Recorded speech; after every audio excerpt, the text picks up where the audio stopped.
Começa mais um vídeo do curso de Introdução à Probabilidade Estatística, primeira parte de Introdução à Inferência Estatística.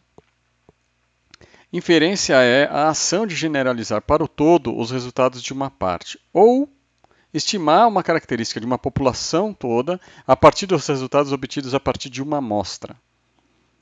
Um exemplo clássico dessa situação da inferência é a história do sal na comida, onde você encontra muitos exemplos em muitos livros de estatística e outros cursos de estatística, onde se compara a noção de inferência ao fato de que quando a gente cozinha, ao preparar o alimento que você está cozinhando, você prova o conteúdo daquela panela ou daquele recipiente onde você está preparando o seu alimento com uma pequena colher ou um pedaço com um garfo, uma ponta de garfo, alguma coisa assim, para saber se está salgado ou se não está salgado, ou se tem tempero, algum outro tipo de tempero suficiente ou não.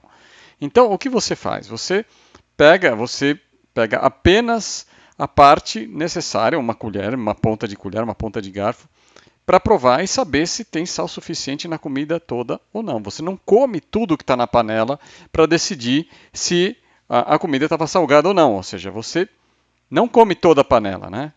Tudo que está na panela seria a população que você está querendo generalizar a sua informação, que você quer saber, que você quer conhecer. E você usa uma pequena parte dessa população, ou seja, uma amostra, para chegar a essa conclusão. Tá? Então, a inferência estatística é o processo de se utilizar a técnica de probabilidade estatística para se poder fazer as generalizações de uma amostra para toda a população.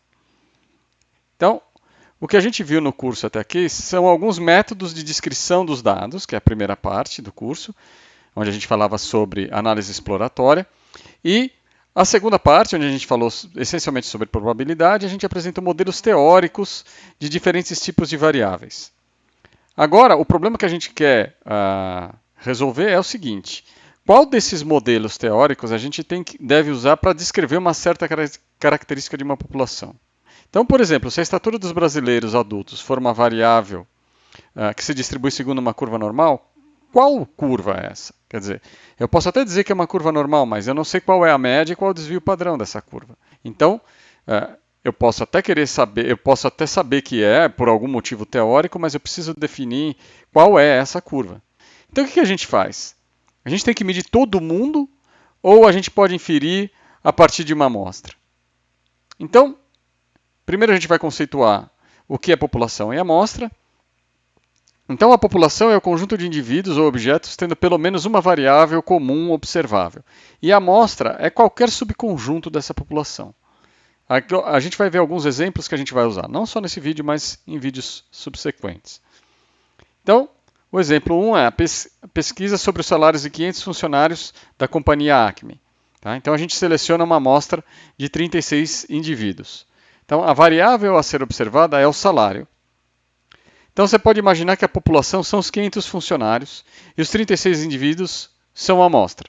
Mas, de fato, o que a gente está olhando é para os salários. Então, a gente pode dizer que a população de verdade são os 500 salários de todos os funcionários da empresa. E a amostra são os 36 salários dos indivíduos selecionados. Exemplo 2. Qual a proporção de cidadãos a favor de um projeto governamental? Então, a população são todas as pessoas, a princípio, todas as pessoas que moram nesse município, os munícipes. E uma amostra que a gente vai selecionar, que por exemplo pode ser de 200 pessoas, é selecionada para dar opinião. A variável de interesse nesse caso é a resposta se a pessoa é a favor ou contra o projeto. E a gente até pode modelar isso como assumindo valores 1 ou 0, respectivamente. Então, a gente pode reduzir a população toda, quer dizer, todas essas pessoas, a proporção ou a distribuição da variável que assume o valor 0 ou 1. A gente pode chamar essa variável de x e a gente pode dizer, então, reduzir a nossa população à distribuição dessa variável x, que assume valores 0 e 1, 0 ou 1. E a amostra vai ser uma sequência de 200 zeros ou 1s. O terceiro exemplo é qual a duração em horas de um novo tipo de lâmpada. Então, para responder essa pergunta, se faz o seguinte teste. Pegam 100 lâmpadas e o teste é: deixa essas lâmpadas acesas até que elas queimem e você fica ali registrando, ou uma máquina registra o tempo em horas que cada lâmpada levou até queimar. A variável, nesse caso, é a duração em horas de cada lâmpada. A população é formada por todas as lâmpadas fabricadas ou que serão fabricadas por essa fábrica. Então, a amostra é formada pelas 100 lâmpadas selecionadas para o teste. E olha só, nesse caso é impossível observar toda a população, porque se a gente fizesse isso, a gente ia ter que, para saber a distribuição de duração das lâmpadas, a gente teria que queimar todas as lâmpadas, todas as que já existem e todas as que viriam a ser fabricadas por essa fábrica. Então, em casos como esse, onde é impossível a gente medir a população, a gente adota um modelo teórico para a distribuição da variável de interesse. No caso específico das lâmpadas, a gente geralmente adota o modelo exponencial, como já foi visto em semanas anteriores, ou seja, o conhecimento do problema físico, de como se comporta a lâmpada, sugere a adoção desse modelo exponencial. O exemplo 4 é o seguinte: a gente está interessado em estudar o peso efetivo de pacotes de café preenchidos automaticamente por uma máquina. Então, a gente escolhe 100 pacotes ao acaso e a gente os pesa. Então, a variável x aqui, nesse caso, é o peso dos pacotes que a gente sabe que deve ter distribuição. A gente já sabe de antemão, isso é uma informação que a gente tem no problema, que elas têm a distribuição normal. E a população são todos os pacotes preenchidos pela máquina. Todos os que já foram preenchidos e todos que um dia serão preenchidos pela máquina. E a amostra são os 100 pacotes sorteados para análise. O último exemplo, exemplo 5, é o seguinte: a gente quer investigar se uma determinada moeda é honesta. Ou seja, se ela tem probabilidade 50% de ser lançada, de cair cara ou de cair coroa. Tá? Então a gente lança 50 vezes e conta o número de caras. A variável é o número de caras, x. E, como no exemplo 2, a população pode ser considerada a distribuição dessa variável x, com valores que assumem 0 ou 1, e as probabilidades 1 menos p para o valor 0 e p para o valor 1. Então, a nossa amostra, nesse caso, vai ser também uma sequência de 50 números zeros e uns. Então, uma última observação importante a respeito dessas comparações de população e amostra é a extensão do conceito de população nos exemplos 3 e 5 para distribuições ou funções de distribuição de densidade e probabilidade. Isso é o que mais a gente se aproxima do que é feito em algumas ciências, como no caso na física, por exemplo, onde muitas vezes o que a gente está testando é um modelo teórico ou até uma teoria completa. Essa vai ser a nossa população. Quem faz o papel da população é o modelo teórico ou a teoria completa, e o conjunto de medidas experimentais que a gente faz num determinado experimento é a amostra. Tá? Então, por exemplo, eu poderia dar como exemplo o que seria a nossa teoria, ou o que seria o nosso modelo teórico que faria o papel da população, poderia ser, por exemplo, o modelo padrão das partículas elementares, e o conjunto de medidas experimentais são as medidas, os experimentos que fazem colisão no LHC, no Large Hadron Collider, no CERN, na Suíça. Problemas de inferência. Quais são os problemas que a inferência tenta resolver? A gente volta ao exemplo 5 da moeda para poder exemplificar melhor o que eu quero dizer com esses problemas de inferência. Então, a gente sabe que aquela variável x que a gente designou, ela tem uma distribuição binomial. Ela deve seguir a distribuição binomial com n igual a 50 e p a descobrir. Mas, a princípio, isso daí vai valer, esse modelo vai valer independente do valor que a gente tenha para o p, desde que esse valor fique entre 0 e 1. Então, ele não necessariamente vai valer só quando a moeda for honesta. Ele vai valer para qualquer valor de probabilidade. A gente assume que a probabilidade igual a meio é o caso da moeda honesta. Então, o que a gente quer testar é saber se essa probabilidade, por exemplo, é realmente meio. Então, vamos supor agora que a gente recebeu, que a observação que a gente teve da nossa variável foram 36 caras, ou seja, das 50 vezes que foram lançadas a moeda, a gente obteve 36 caras. Então, essa informação vai dizer para a gente algo a respeito da honestidade da moeda ou não?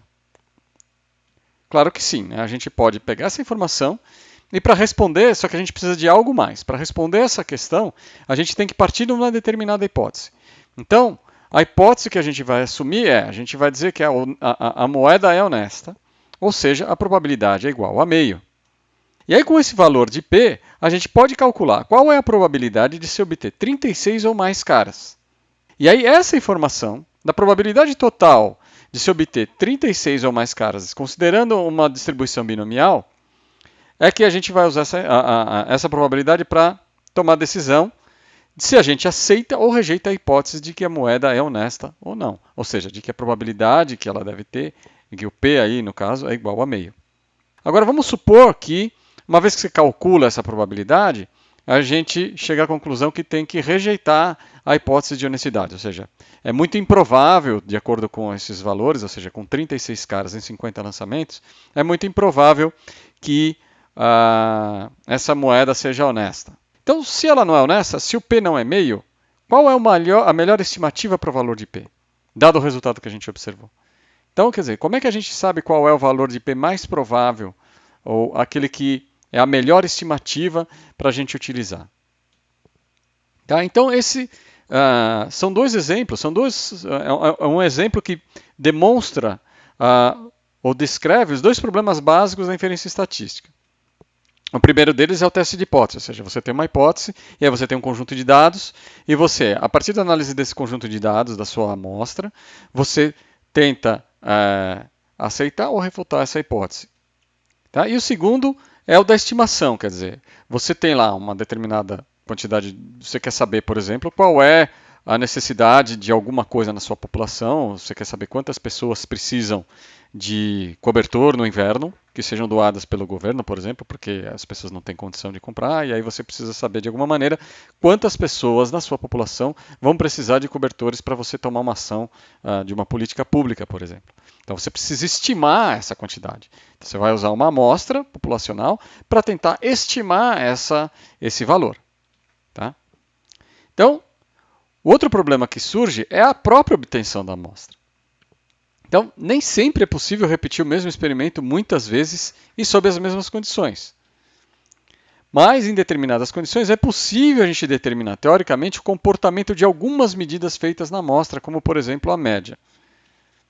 Então, tudo isso tem grande dependência do plano que a gente vai escolher para fazer a seleção da amostra. Então, se você escolher bem o plano, se você escolher o plano corretamente, você vai conseguir fazer com que você tenha uma amostra representativa. Isso é importante. O importante é que a amostra que você vai escolher seja representativa da população que você quer estudar.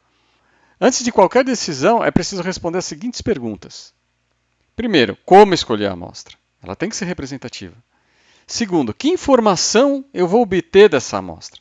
Então, qual é a variável que eu quero obter e analisar nessa amostra, e que é essa a variável que eu vou estimar para a população.